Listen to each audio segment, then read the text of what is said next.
In the open, lush green field of the forest, a gathering of rabbits was convened. The rabbits came and calmly sat down on one side. Almost all the rabbits of the forest had gathered there.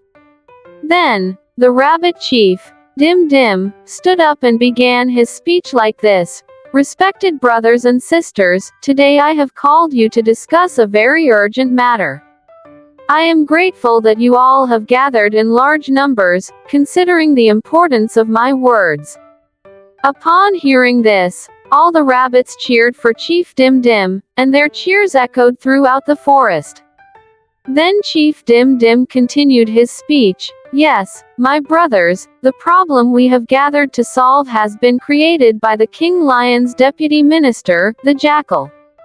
Through spies, I have learned that the deputy minister talked with the chief minister, the Owl, for 2 hours yesterday.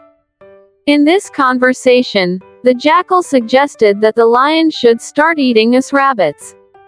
The Jackal will tell the King Lion that his health is deteriorating, so he should eat 1 rabbit every day. Then the King Lion will command me to send 1 rabbit daily for him to eat. I have also learned that the deputy Jackal will tell this to King Lion tomorrow. It is expected that King Lion will accept his deputy minister's proposal and will order me to send a rabbit daily within 2 or 3 days. Now you tell me, how should we solve this issue? As far as I can see, as long as this deputy minister Jackal is alive, he will continue to get us killed. If you can think of a way to kill this Jackal by tomorrow, we can all be saved. I give you 2 hours to decide, or else there will be another meeting at the same time tomorrow." Chief Dim Dim concluded his speech. All the rabbits began to think deeply, worried. After about an hour, a small rabbit gathered the courage to stand up and said, "Respected Chief Dim Dim, my name is Pindy. I know a very clever way to catch the Jackal. I will need 4 companions for this task." Chief Dim Dim provided Pindy with 4 rabbit companions and said, "I hope you will succeed in this difficult task by tomorrow.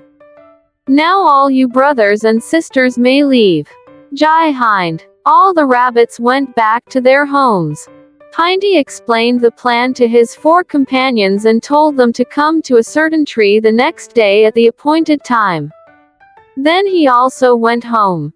The next day, all the companions arrived at the road where the Jackal passed daily on his way home, according to the plan.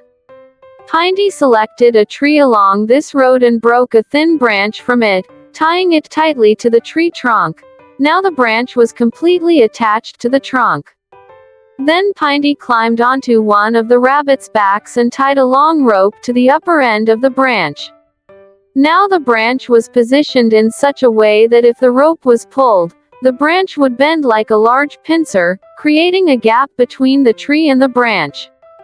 When released, the branch would snap back to the tree. Pindy stood in the Jackal's path. The other rabbits pulled the rope, which created a large pincer-like gap between the tree and the branch. In the evening, the Jackal was heading home along that path. When he saw Pindy standing in his way, he was overjoyed. His mouth watered. Pindy became alert. As soon as the Jackal approached Pindy, he started running toward the tree. The Jackal chased after him. When Pindy reached the tree, he slipped through the gap between the branch and the trunk.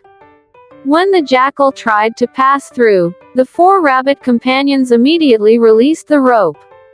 As soon as the rope was released, the branch snapped back to the tree, trapping the Jackal's tail. Then all the rabbits joined in and beat the Jackal to death. All the rabbits were so pleased with Pindy's plan that they rewarded him generously.